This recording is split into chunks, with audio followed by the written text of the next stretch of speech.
Welcome to Leighanne's Voice Podcast. This is where we chat about voiceover tips for anyone starting out in the industry, plus some great confidence boosting speaking tips for women who want to show up, speak clearly, and be heard.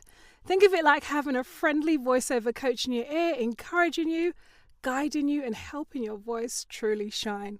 So grab a drink, get comfy, and let's get into it. Hello, my lovely. Welcome to today's episode. Today, we're going to be talking about speaking when the emotions are high or stressed or frustrated. You've got lots of nerves. Now, this can happen at any time, any situation. Could be an interview, going to have that tough conversation with a work colleague. It could be trying to resolve some conflict. It could be even when you're on a date, because I know some people can get really stressed out when they're on a date. When you're going to go and ask your boss for a promotion or go and do a business negotiation, close a client contract, stress, that can always come out in how and when you speak, okay? And this happens because you're natural, you're human. And when this does happen, this is where your confidence often collapses and it just dominates the whole situation where you're just talking from nerves, stress, frustration, and it's understandable you're going to feel stressed out and worried in situation. I wouldn't expect you to be laughing and joking in a eulogy. I mean, some eulogies are actually quite entertaining, if the person had like a really big, huge life. I love those type of ones where it's poignant, gives you a chance to reflect, and sad moments, but actually celebrates the person's life. I love those, rather than just, obviously, it depends on what age and how the person passed away, of course. So I really want to talk about remaining confident, even though you might be feeling quite stressed, quite emotional, quite frustrated, where your nerves are all afraid or, all over the place. And this can happen to women all the time. Even like when you're on your monthly cycle, ladies, or, when you remember having it and stuff. And you've often not felt yourself, just in the mind, in your body. You haven't felt quite yourself. And these are times we need to really use the vocal cords as a tool there is to communicate what we mean and not only the emotion that you're feeling. Okay, there's a difference, okay? And in reality, we all know that us women were often very emotional, expected to stay polished, juggle the husband, the kids, the job, the aging parents, the finances, go and do this, cook for this, bake for that. Oh, my goodness me. The list can just go on and on and on. And this tension can sometimes cause your voice to have cracks, rush in, or you can even shut down. And I've had a client before, very doing all the things that she needs to do, has a great job, husband, children, serves in her community, does charity work, does running and all of these different great things. But when it's time to communicate and she feels emotional about the topic or emotional just in herself, that's when her confidence in delivering what she needs to say could be in the workplace, could be, to her husband, etc. That's when her confidence may waver in a way. So I wanted to give some tips and tools. So when you're feeling quite emotional, it might be because of what you need to say or who you need to say it to, or it could be just your time of the month and that makes you feel emotional. I want to give you some tips to really help you how to really still deliver the meaning of what you need to say.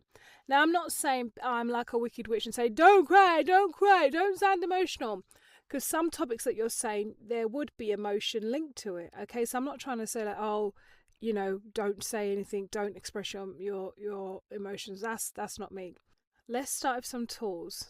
And I think you might have heard it. I've just breathing just then. I really want you to focus on the first tool, which is to breathe really low into your body. If you've ever done those things like stretching or Pilates or trying to do some meditation or whatever, this is your jam, my dear. I'm here for you. So to try and reset your nerves, calm your body down, calm the emotions down, it's really good to just try and close your eyes just for a few seconds and breathe in through the nose and hold it and out through the mouth. Yeah, that can really help you. Now, it's not going to just switch off all your emotions, okay? That's not. What it can do though is calm you down and help you to reset yourself to a certain point, so you can say the next sentence or what you need to say or communicate without just the rush of emotion. Because sometimes if you're very tearful, upset or angry, what happens is when you're talking, the person listening, they can't actually hear what the meaning of what you're trying to say. All they hear is either the emotion, the anger, the frustration, the upsetness, so you've got to have a fine balance between it. It does depend who you're speaking to and about what and when. As I said, if you're doing a eulogy and you feel emotive to cry, just do it. Don't say Leighanne said. No, don't be saying Leighanne said. Okay, so breathe. The first tool I'd say is breathe low into your body, really deep down into your tummy, so you can feel like your diaphragm moving in and out, and then out through the nose. And do this a couple of times, maybe 3 or 4, 5 times. There's no limit, okay? Just to really get yourself to reset. Okay, just to get yourself to reset there. That's what I would highly encourage you to do. Another tool that works when you're trying to speak and you want to maintain your confidence and delivery and maintain the meaning rather than letting your nerves, your fear, your worries, your frustration, your anger take over the conversation, is to slow the first sentence down. Let me give you a little example. If you need to talk about, I don't know, some stats from last year's quarter, if you're feeling nervous, you know that these stats are going to be determined if you get a new budget, all of this type of stuff. So you're already ahead of the game. And I really want you to, I'm going to talk about this in a second. First of all, slow your first sentence down. So you'd say, I'm going to be sharing stats on last year's quarter as a comparison to how we're doing now in the perfume industry, in the marketing team, whatever it is. Rather than coming in really quick, I'm really going to be showing you some. You're already on like Formula One fast. Like, I'm going to be showing the stats from last year's quarter. No.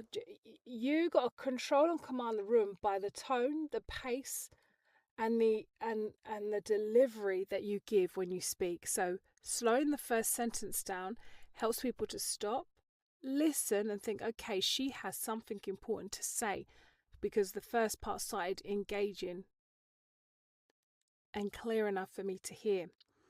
Okay, so slow down the first sentence. And another thing that just came to me just when we were talking, it's your mindset as well. And I've always said, before you even open your mouth to whatever it is you're going to say, you need to make sure your mindset is in the game. So if you're going to go and do a eulogy, for me, I love to pray. I could never do a eulogy for someone without praying. And I know I'll break down in tears if it's particularly if someone's close to me. If you're going to do a speech at a wedding, you're going to go and do the presentation at work, you're going to go and do an interview, you're going to go and do a business negotiation with another client to get a new client on board.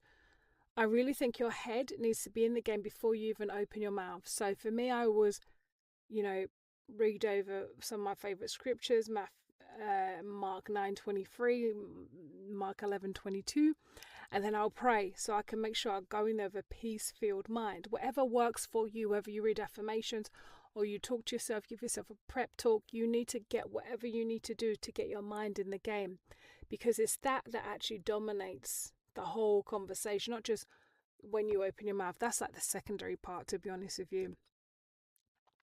So I speak more about these tips in detail in my audio book, How to Be a Better Speaker Using Storytelling, and it's on my website leighanneturner.com, and it helps to guide you to speak confidently in any situation. I give you tools and techniques to help you find yourself in the conversation, lead the conversation, be heard, whether you're at work or at home or with your friends. I give some of my favourite tools that help me and what I've shared with my clients as well to help them speak confidently in whichever situation they're in, So if you want to up your game and you've loved these podcasts and you want to just delve a little bit deeper, go to my website leighanneturner.com and you will find the storytelling audiobook on there just to help you. Let me jump right back into more tools now. So we looked at breathing low into the body, slowing the first sentence down, and we looked at, mindset, getting the right mindset before you even start talking, which is key. That's not just in speaking. That's in anything. So a couple more tools I want to share. Ground your feet. Like if you're standing or sitting, don't it's cute to cross your legs and double the ankles and all of that. But I think if you're having a standing conversation, ground your feet. Don't be lolling on one side or the other side. That just looks all unsure, and if you're, just ground your feet, balance your feet, have a wide stance, okay? Not like you're, I don't know, a football player or anything, or you're going to go do sumo wrestling, but be confident in how you speak, because this will help your body be like, okay, we're comfortable, we're confident. So as I said, like your mindset is key before you speak. What you say, how you say, the delivery, it needs to be controlled when you speak. And also now, your actual whole body does the speaking for you too, because that helps you to feel confident within your body. If you've got your feet, both feet on the floor, or if you're sitting down on a chair, you're upright, you've got good posture, things like that help your body to speak as well as it can, with having your shoulders back nice and relaxed, and so that you can breathe and use your diaphragm correctly. All right, so have a good, I'd say I prefer conversations standing, particularly meetings. You only be in meetings, right, and they go long for meetings, but when you're on a standing meeting, no one's there talking about, another thing, and I just want to add, no, people are very quick and succinct on standing meetings. So if it helps you, I'd advise you do a standing meeting. The next one I want to share is your tone. Now, and this is really context based. So of course, when I'm on the podcast, I'm talking to you as if me and you are here together, sitting in the front room, whatever, or like just a conversation between friends. That's what I really want us to feel like when we're having a chat. And whatever the situation, whether you're in an office, you're in a boardroom, you're at the park, you're at home, you're at church, wherever you are, you need to adjust your tone appropriately for the setting and for the person receiving it, because there's no point talking all big words, jargon and whatever to a 7-year-old. Then they're just not going to get it. It's not, you haven't tailored the speaking for them. You always got to tailor what it is you're going to say and how you're going to say it to the potential speakers, whether it's your husband, the children, your mentor, your boss, your friends, someone at the train station. I don't know. Whatever it is you need to do, I really want to say and encourage, you've got to change the tone based on who the audience is. And how do you do that? I know you're like, Leighanne, how do I do that? How do I not sound flat? All right, so you've got to think your voice is almost like, you're not a singer. We might be a singer. Well done if you are. You've got to think your voice is, it's like a colourful drawing sheet in a way, because people who are monotone, it's like they're talking on one flat line. But if you're someone who can do variety, speed, pause, raise your voice when it's a question, say, do you like that thing? You've got to change up your sentences so it's engaging for you to speak and for your listeners to hear, and to take the point across what it is, whether you're trying to give them, sell this new product to help their life easier, or whatever it is, a new software to help their life easier in business. Whatever it is you need to do, you need to sound engaged. You need to sound like you love what you're talking about, like you know what you're talking about, and that you've got an end game, a vision for whatever it is you're talking. Anything you say needs to have either an impact based or results based. It needs to be something. You can't just talk for talking's sake. What's the point of that? So keep your tone steady. Don't speed up on things. Don't rush your speaking, because that looks like someone who doesn't know what they're saying. Can indicate someone who doesn't know what they're saying, or they just don't have confidence. So the great speakers, you've seen them. Oprah Winfrey, Barack Obama, Matthew McConaughey, so many. Tony Blair was really good at public speaking as well when he was Prime Minister. Margaret Thatcher, a little stiff, but still she had good delivery and very clear in what she said. And just even some of your newsreaders, depends on whoever. There's many different speakers who are great at speaking. Look at them, imitate them. You can imitate me, I don't mind. Imitate them and adjust it into your own style. Make sure that your tone, your pace and delivery fits your audience. Okay, and I talk more about using storytelling, using the right tone in my audiobook, How to Use Storytelling to Be a Better Speaker. And it provides tips and guidance on how to really speak confidently, so that the meaning of what you're saying is always delivered in any situation you find yourself in, whether it's at home, whether it's at work, whether it's at church, or you're out doing volunteering, on the train, when you're speaking to someone, wherever the situation, because we've all got to speak in a number of different situations. You'll find tips and hints, and then you will feel deeply that you finally got the help and guidance that you need, all within an audiobook. So if you love listening to me on the podcast, great, amazing. You can listen to the audiobook, get more tips on how to use storytelling as a technique and a tool to keep people listening, keep people engaged, okay? Haven't done much storytelling on this one because I wanted to give more of a teaching point. No problem, but when you listen to the audiobook, you'll hear the strength of storytelling. Okay, and it's going to help you with calm and clarity on how to speak more effectively to get the meaning across, even when you're feeling a lot. It's okay to feel a lot. You can get a copy of the audiobook on leighanneturner.com. That's it for today's episode of Leighanne's Voice Podcast. If you enjoyed this chat and found it helpful, make sure you follow the podcast so you never miss an episode. And if you know a woman who's starting her voiceover journey or wants to speak with more confidence, share this episode with her too. Remember, your voice is powerful, your message matters, and the world needs to hear it. Keep practicing, keep showing up, and I'll see you in the next episode of Leighanne's Voice.